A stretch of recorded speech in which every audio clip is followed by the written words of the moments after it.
പ്രപഞ്ചത്തിന്റെ കാരണവസ്തുവായ ബ്രഹ്മത്തിന്റെ സങ്കല്പം തന്നെയാണ് ശിവൻ. സൃഷ്ടി, പാലനം, സംഹാരം, തിരോഭാവം, അനുഗ്രഹം എന്നീ 5 കൃത്യങ്ങൾ ചെയ്യുന്നത് ശിവനാണ്. ലോകത്തിന്റെ ആരംഭം മുതലുള്ള രചനയാണ് സൃഷ്ടി. സൃഷ്ടിക്കപ്പെട്ടവയെ സംരക്ഷിക്കുന്നതാണ് പാലനം.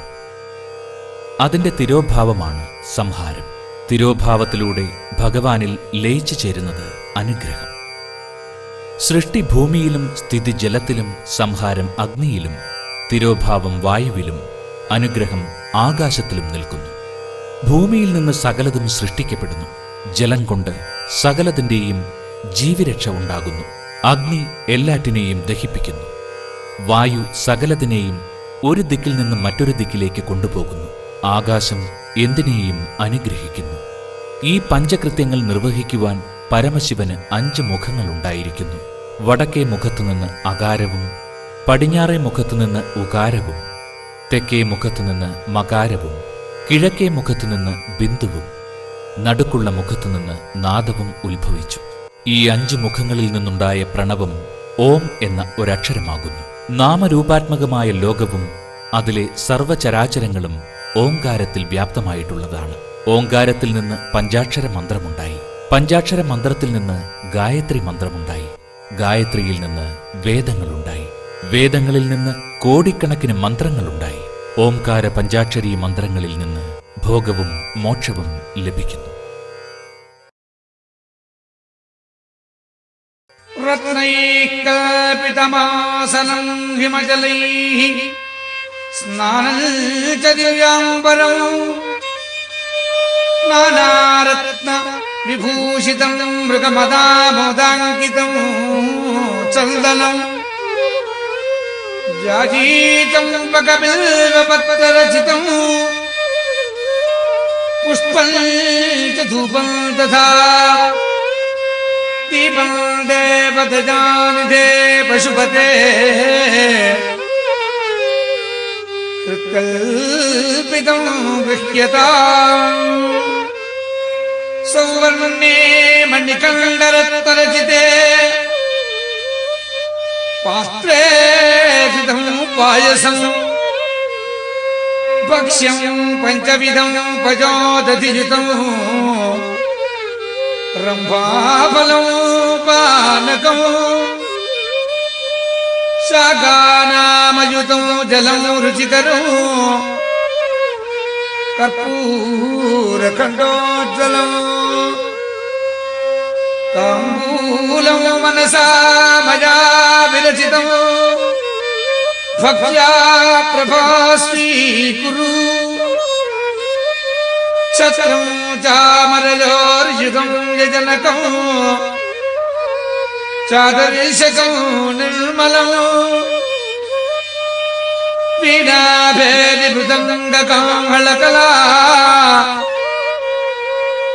ഗീതം ച നൃത്യം തഥാ.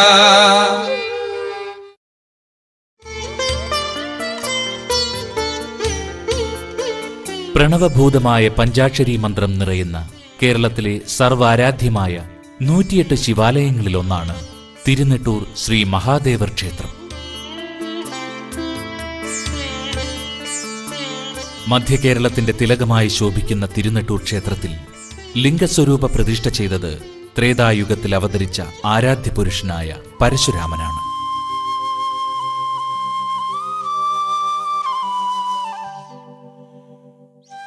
തിരുനെട്ടൂർ ഗ്രാമത്തിലെ വിശാലമായ മണൽപ്പരപ്പിൽ ഉയർന്നു നിൽക്കുന്ന ഈ ക്ഷേത്ര സങ്കേതത്തിൽ അർദ്ധനാരീശ്വര സങ്കല്പത്തിൽ സദാ ശിവഭാവം കൈക്കൊള്ളുന്ന ശ്രീപരമേശ്വരൻ ഭൂതഗണ പരിവൃതനായി പരിലസിക്കുന്നു.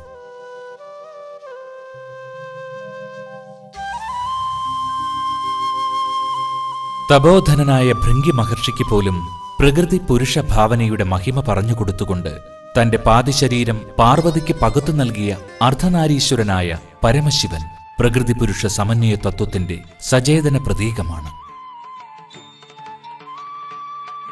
മൂലപുരുഷനോട് കൂടിച്ചേർന്ന ശക്തിസ്വരൂപിണിയായ പ്രകൃതിയിൽ നിന്നാണ് ആദിയിൽ നാദമുണ്ടായതെന്ന് ശിവപുരാണത്തിൽ പറയുന്നു. അനന്തരം നാദത്തിൽ നിന്ന് ബിന്ദു ഉത്ഭവിച്ചു. ബിന്ദുവിൽ നിന്നാണ് പ്രപഞ്ചത്തിന്റെ സൂക്ഷ്മ ചൈതന്യമായ സദാശിവന്റെ ഉൽപ്പത്തി. സദാശിവത്വം പ്രാപിച്ച സൂക്ഷ്മ ചൈതന്യമാണ് ബ്രഹ്മാവിന് സൃഷ്ടിക്ക് പ്രചോദനം നൽകുന്ന ആദി ബ്രഹ്മസ്വരൂപം.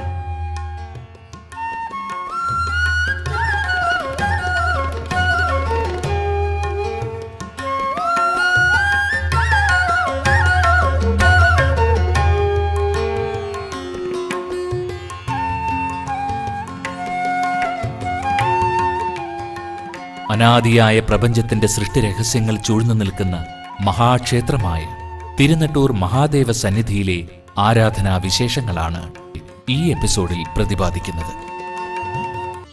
ശിവനാമം പ്രപഞ്ചദേവകളുടെ സർവനാമമാണ്. ശിവനിൽ സർവദേവന്മാരും വസിക്കുന്നു. എല്ലാ ദേവന്മാരിലും ശിവനും വസിക്കുന്നു. ശിവന്റെ വലതുവശത്ത് സൂര്യനും ബ്രഹ്മാവും അഗ്നിദേവതകളും വസിക്കുന്നു. ഇടതുഭാഗത്ത് സോമനും വിഷ്ണുവും ദേവിയും സ്ഥിതി ചെയ്യുന്നു. ഇവർ മൂന്നുപേരും തമ്മിൽ യാതൊരു വ്യത്യാസവുമില്ല. ആരാണോ വിഷ്ണുവിനെ നമസ്കരിക്കുന്നത് അവർ ശിവനെ തന്നെയാണ് നമസ്കരിക്കുന്നത്. ശിവനെ അറിയാത്തവർ വിഷ്ണുവിനെയും അറിയുന്നില്ല. സർവദേവതാ ഐക്യം വിളംബരം ചെയ്യുന്ന ഭാരതീയ ആത്മീയ തത്വചിന്താ പദ്ധതിയുടെ തായ്വേരായ ഈ ഉപനിഷത്ത് വാക്യം ഉദ്ധരിച്ചുകൊണ്ട് ഇന്നത്തെ എപ്പിസോഡ് ഇവിടെ പൂർണ്ണമാകുന്നു.